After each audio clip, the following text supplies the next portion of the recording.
Bom, então vamos falar sobre ação civil. Como eu disse, essa aula de ação civil, na verdade, são duas aulas. Então eu vou agora falar da ação civil num aspecto e numa outra aula nós vamos falar no outro aspecto da ação civil. Ok? Sem mais delongas, vamos para o conceito e objeto da ação civil.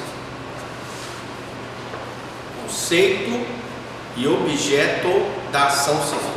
Conceito e objeto da ação civil. Bom, a ação civil pública, primeiro ela está disciplinada pela Lei 7.347, de 24 de julho de 85. Tá?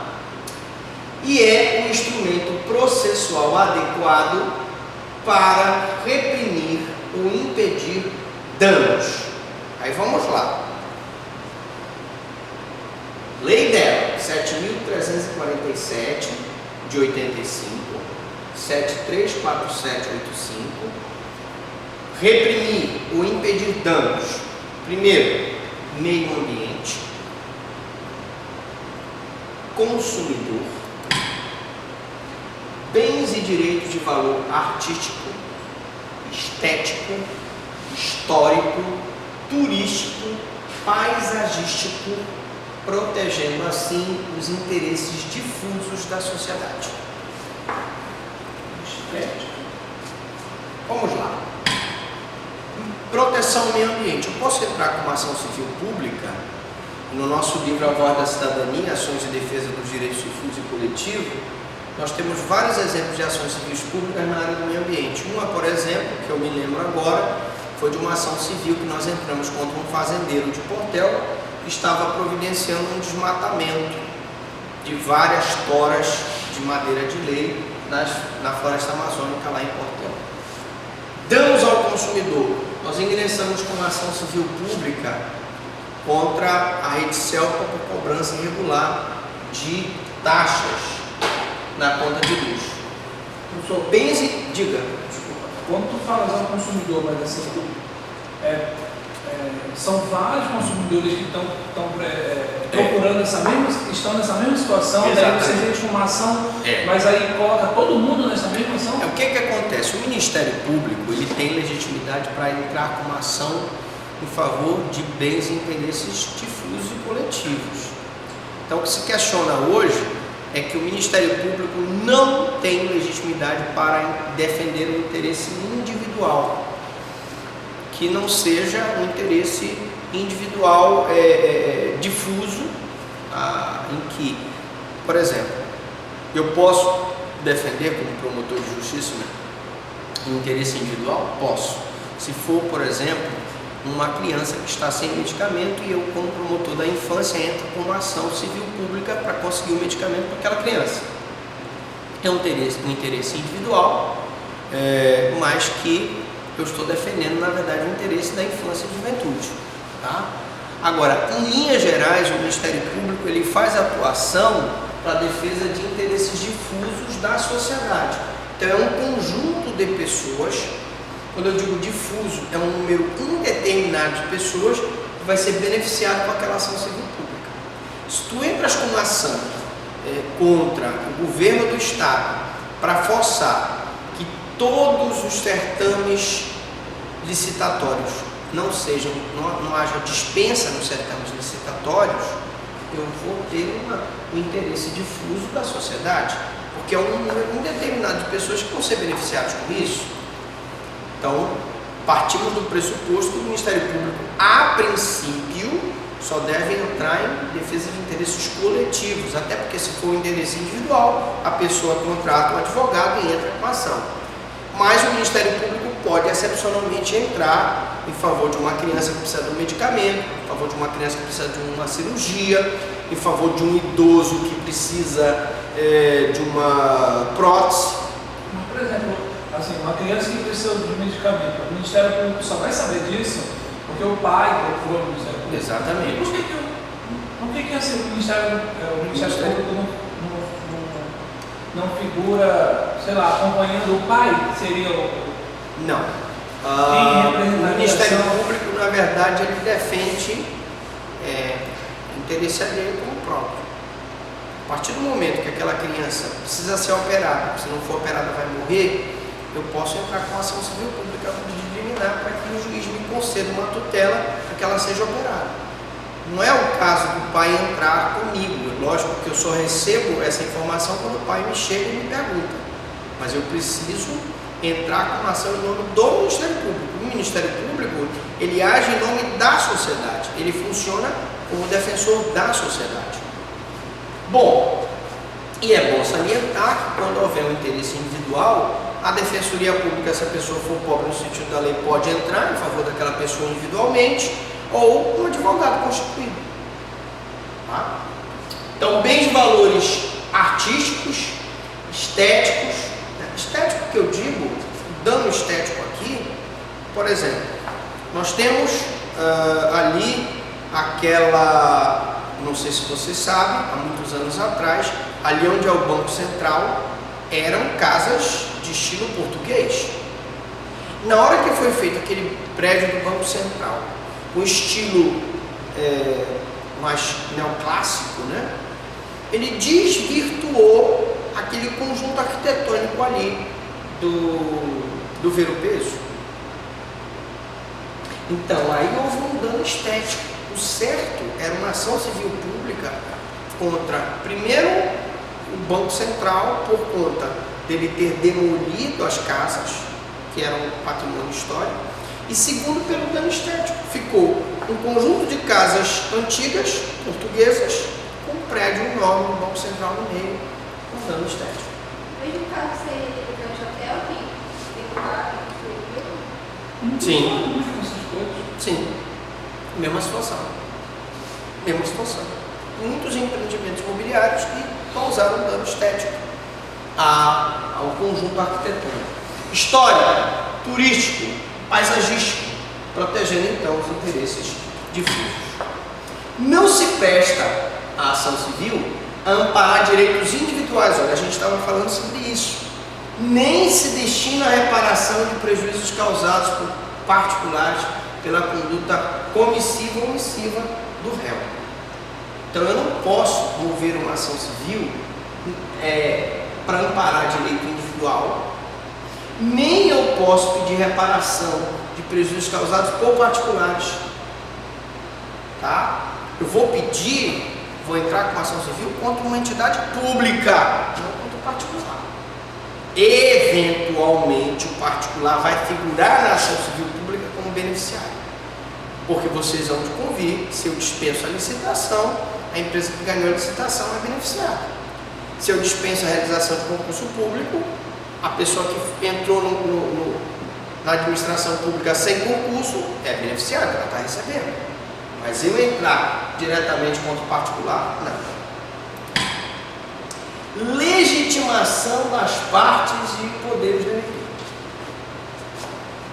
A Lei 7.347/85 deu legitimidade ativa ao Ministério Público e às pessoas jurídicas estatais, União, Estados e Municípios, autarquias, paraestatais, empresas públicas, sociedade de economia mista, assim como as associações destinadas à proteção do meio ambiente ou à defesa do consumidor para proporem ação civil pública nas condições que a lei especificar. Então, por exemplo, a entidade Chico Mendes, o IBAMA, pode entrar em defesa do meio ambiente. Né? A União pode entrar com ação civil pública. O Estado pode entrar com ação civil pública. Né? Agora mesmo não é somente o Ministério Público. Por que se diz, todo mundo pensa que é só o Ministério Público que entra com ação civil pública? Porque a maioria das ações civis públicas, quem entra? O Ministério Público. Mas não é só o Ministério Público, gente. Não é só o Ministério Público que entra com ação civil pública. Tá? Não é só o Ministério Público. Vamos deixar bem claro, tá certo? Então vamos repetir aqui: MP, pessoas jurídicas estatais, União, Estados e Municípios, autarquias, pessoas paraestatais, associações destinadas à proteção do meio ambiente, aí o IBAMA, né? o Instituto Chico Mendes, defesa do consumidor, e aí tem várias, o PROCON, por exemplo, tem legitimidade para entrar com uma ação civil pública em defesa do consumidor, nas condições que a lei especificar. É evidente que o MP está em melhor posição para o ajuizamento desta ação civil, possui independência institucional e atribuições funcionais. E também porque, se vocês quiserem incluir aí, o Ministério Público, que através do seu poder de investigação pode ser utilizado o inquérito civil, que é um inquérito presidido pelo Ministério Público, para a colheita de provas e para que possa subsidiar uma ação civil pública. Foro e processo. A ação civil pública e as respectivas medidas cautelares deverão ser propostas no foro do local onde ocorreu o dano. Nós falamos isso na ação popular, na aula de ação popular, estamos falando isso de novo na ação civil pública. Professor Franklin, onde eu vou ajuizar a ação civil pública? No local onde ocorreu o dano. Houve um dano contra o consumidor de Conceição do Araguaia, eu vou entrar com ação civil pública contra a concessionária em Conceição do Araguaia. Houve um dano ao meio ambiente em Portel, eu vou entrar com uma ação civil pública em Portel. Então, locos onde houve o dano. E justifica-se a fixação desse foro na comarca em que se der o ato, o fato lesivo ao meio ambiente ou ao consumidor pela facilidade de obtenção da prova testemunhal e realização da perícia. Claro que se o dano ao meio ambiente aconteceu em Portel, eu vou fazer a perícia ambiental em Portel. Eu vou ter mais facilidade de ouvir testemunhas em Portel. Se eu ajuizar em outro local, eu não terei esse acesso. Eu ia perguntar?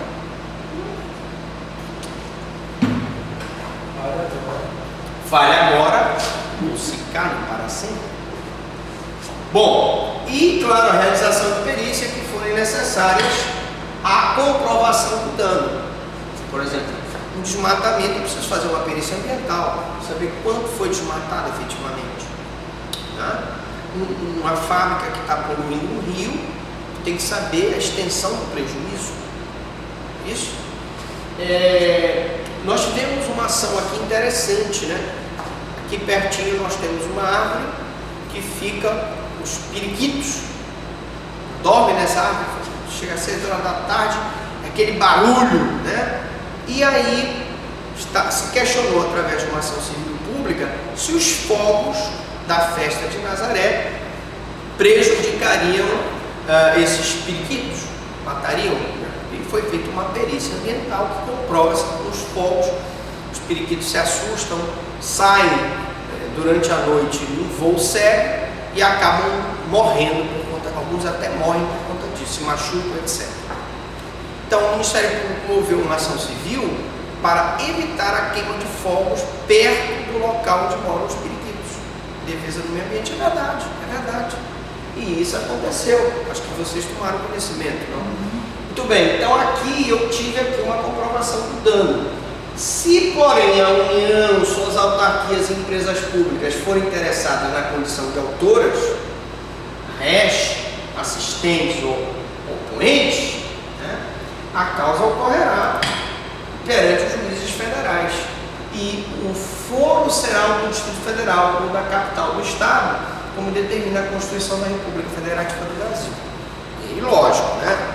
Tem um dano, onde ocorreu o dano? Um dano que gera um problema federal. Nós temos, por exemplo, agora a seguinte situação, né? Captação das águas do rio Paraíba do Sul pelo Estado de São Paulo. Está havendo um problema de seca no Estado de São Paulo, racionamento de água, e o governo de São Paulo pretende tomar medidas no sentido de represar a água do rio. E o governo do Rio de Janeiro já está se preocupando com esse represamento da água em São Paulo. Se eu represar a água que vai para São Paulo, eu posso prejudicar a água que vai para o estado do Rio. Então o estado do Rio pode entrar com uma ação civil pública contra o estado de São Paulo, ou contra essa questão da água, por exemplo. E aí, se eu tiver aqui o interesse federal, de uma autarquia federal, eu vou ter que processar e julgar aquele dano no Distrito Federal ou na capital do estado, onde existe aquela vara federal para julgar o feito. Sendo o Estado, suas autarquias ou entidades paraestatais interessadas na causa, mesmo que a lei estadual lhe dê vara ao juizado privativo na capital, ainda assim prevalece o foro do local do dano.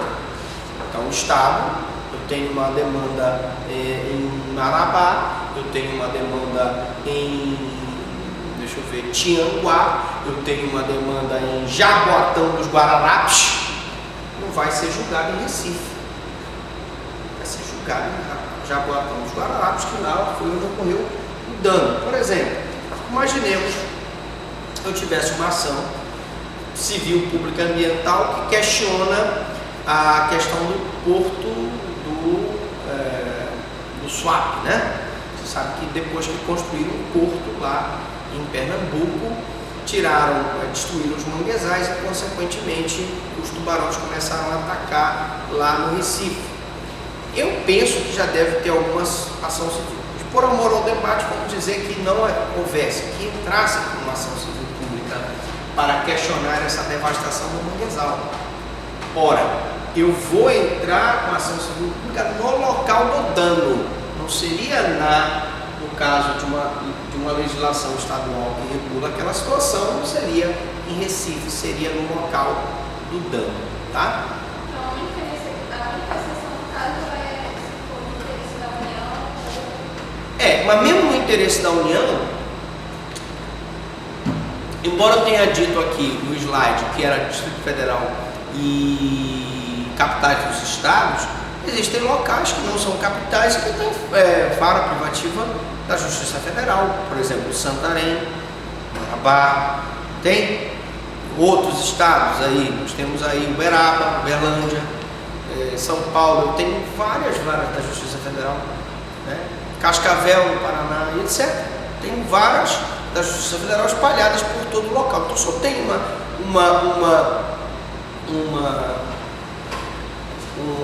dano, né, num local onde tem vara federal. Por que eu vou julgar lá na capital se lá está a facilidade de eu fazer a perícia, se lá está o local mais fácil de eu ouvir as testemunhas? Entendeu? Então, assim prevalece o foro do local do dano, pois a legislação estadual de organização judiciária não se sobrepõe à norma processual federal que indicou o foro para a ação civil pública como foro do local do dano. Sempre prevalece o foro do local do dano. Responsabilidade do réu e sentença. Bom, o réu na ação civil pública tem responsabilidade objetiva. O que é responsabilidade objetiva? É aquela em que eu não preciso provar o dolo, a culpa. Professor, quer dizer que o senhor não precisa provar que houve consciência do fato e vontade de produzir o dano, ou que houve negligência, imprudência e imperícia, a responsabilidade objetiva por danos causados ao meio ambiente. Sim. Se a Petrobras, ao transportar uma quantidade de combustível em um navio petroleiro, deixa vazar essa quantidade de combustível em mar, na Baía de Guanabara, por exemplo, a responsabilidade dela é objetiva. Mas foi o outro barco que bateu, mas foi não sei o que aconteceu, porque teve um maremoto, porque teve um terremoto, não interessa. A responsabilidade dela é objetiva, dano ao meio ambiente. Por isso mesmo o autor não precisa demonstrar a culpa ou dolo de sua conduta. Cuidado. Responsabilidade objetiva. Tá? Basta, então, evidenciar o nexo de causalidade entre a ação ou omissão lesiva ao bem protegido no processo. Qual foi a ação? Transportar o combustível.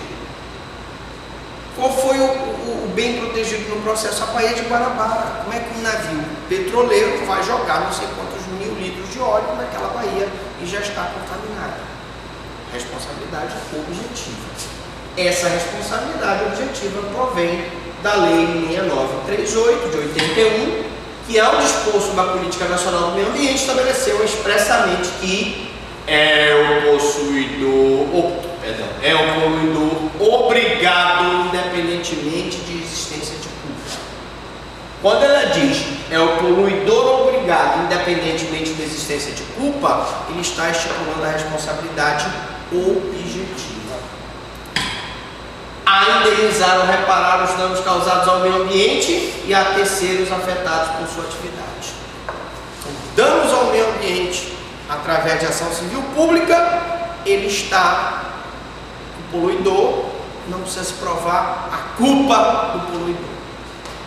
Essa mesma lei relacionou as sanções administrativas aplicáveis ao poluidor sem prejuízo das penalidades definidas pela legislação federal, estadual e municipal. A saber, quais são as outras sanções administrativas que, no caso, a Petrobras pode sofrer por conta do dano ambiental, numa hipótese de um navio e deixa vazar óleo na Baía de Guanabara?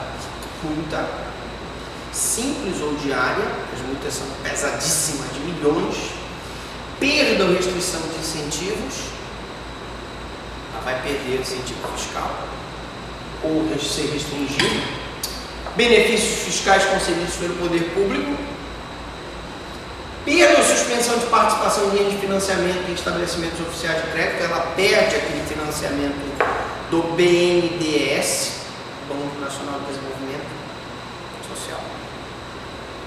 E aqui é preciso explicar que a Petrobras precisa desse financiamento para rodar a dívida dela, que hoje a Petrobras vale metade do que ela valia e tem 4 vezes mais dívida do que ela tinha. Então, ela perdendo o financiamento do BNDES, ela vai entrar numa situação bastante difícil de suspensão de sua atividade.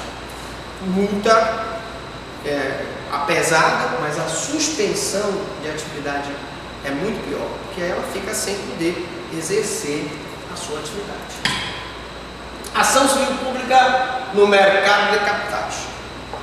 Bom, muita gente não sabe que a ação civil pública ela tem atuação no mercado de capitais. E isso, na maioria das vezes, dá competência ao Ministério Público Federal, através dos procuradores da República, e o julgamento, o processo de julgamento é feito, na maioria das vezes, perante a Justiça Federal, evidentemente. Então, a legitimidade ativa é atribuída de acordo com a Constituição Federal, a MP, que no caso aqui, se for mercado de capitais, vai ser o Ministério Público Federal, que pode agir de ofício, ele mesmo toma iniciativa quando ele vê uma irregularidade, ou em virtude ou não de inquérito civil ou mediante solicitação da Comissão de Valores Imobiliários. Quando eu digo CVM, eu estou dizendo Comissão de Valores Imobiliários. A CVM, quando percebe alguma irregularidade no mercado de capitais, comunica ao Ministério Público. O Ministério Público pode, através de um inquérito civil, apurar aquela irregularidade e processar quem de direito. E essa comissão que é a entidade incumbida da fiscalização do mercado de capitais nos termos da Lei 6385 de 76, ou ainda em virtude de provocação de qualquer pessoa. Eu não sei se os senhores se lembram, mas há muito tempo atrás, um investidor nas Narras, ele fez várias investidas na Bolsa de São Paulo. E isso causou uma série de prejuízos em várias empresas. E esse investidor foi investigado pelo Ministério Público Federal e processado por crime contra o sistema financeiro. E aí, por isso que eu digo, é Ministério Público Federal. Quem fez essa representação para o Ministério Público foi a Comissão de Valores Imobiliários, que é quem fiscaliza o mercado de capitais. Então, hipótese de incidência. Quando é que eu vou ter uma ação civil pública no mercado de capitais? Operação fraudulenta, prática não equitativa, manipulação de preço ou criação de condições artificiais de procura. Todas essas hipóteses aqui caracterizam condutas de investidores mal intencionados que podem fazer uma operação fraudulenta, prática não equitativa, manipulação de preço ou criação de condições artificiais de procura. Vou dar um exemplo. Nós tivemos agora uma situação com uma empresa aí de exploração de petróleo, de um grande bilionário brasileiro, que prometeu mundos e fundos, disse que a empresa dele ia extrair não sei quantos milhões de litros de barris de petróleo, e quando se viu na prática era muito inferior do que ele havia prometido. Ora, em linhas gerais, sem entrar no mérito da questão, na hora em que ele diz para o mercado que ele vai extrair não sei quantos milhões de barris e não extrai o que ele prometeu, na hora em que ele disse isso, ele criou condições artificiais de procura. Raciocina comigo. A pessoa que é comprador de ações da Bolsa de Valores, ele vai dizer, porra, olha aí, legal, eu vou entrar comprar essas ações aí dessa empresa. Mas eu não posso falar aqui, porque aqui é ao vivo e a cores, né? Então, o cidadão, ele compra as ações, e aí as ações da empresa, né, sobem, foi lá em cima, tiveram uma valorização extraordinária, ele captou não sei quantos bilhões na Bolsa de Valores, e quando ele mostrou o balanço patrimonial da empresa, quando ele revelou que ele não conseguiu realmente cumprir, havia então uma condição artificial de procura, oferta ao preço e valores imobiliários incompatíveis com a realidade do mercado. Outra hipótese, importando a distorção do mercado, né? Outra hipótese, compra ou venda de valores imobiliários utilizando-se as partes de informação relevante privilegiada, que é o chamado insider trading. O insider trading, que é a informação privilegiada, é o seguinte: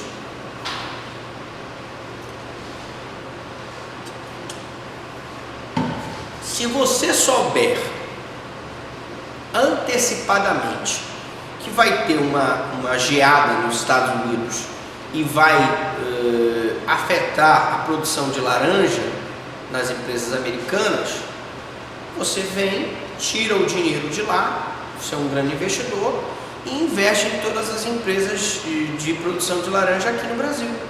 Porque tendo a geada lá, eles não vão conseguir produzir o suficiente nem para atender o mercado deles, muito menos para atender o mercado externo. E quem vai se beneficiar com essa produção? As empresas brasileiras. Mesma coisa, se você sabe, por exemplo, que vai ter uma seca, uma enchente na Colômbia e vai prejudicar a produção de café lá na Colômbia, um grande produtor de café. Você pega, tira o dinheiro de lá, das empresas de lá, investe tudo aqui no Brasil, que é o maior produtor de café, o maior produtor e exportador de café. E você vai ganhar muito dinheiro. Então, quando houve, por exemplo, os planos reais, houve o plano Collor, houve a apreensão da poupança, né? Nós tivemos pessoas que tiveram essa informação privilegiada, utilizando-se as partes dessas informações para se beneficiarem em detrimento de outras pessoas. Omissão de informações relevantes por parte de quem estava obrigado a divulgá-las, bem como sua prestação de forma incompleta, falsa ou tendenciosa. Quem tinha a obrigação de dar informação verdadeira, não deu. se ele não der informação verdadeira, se ele não prestar contas adequadamente, ele pode ser responsabilizado por crime contra o sistema financeiro. Que esteja em violação do princípio da full disclosure. O full disclosure, ou transparência completa, é um princípio de toda relação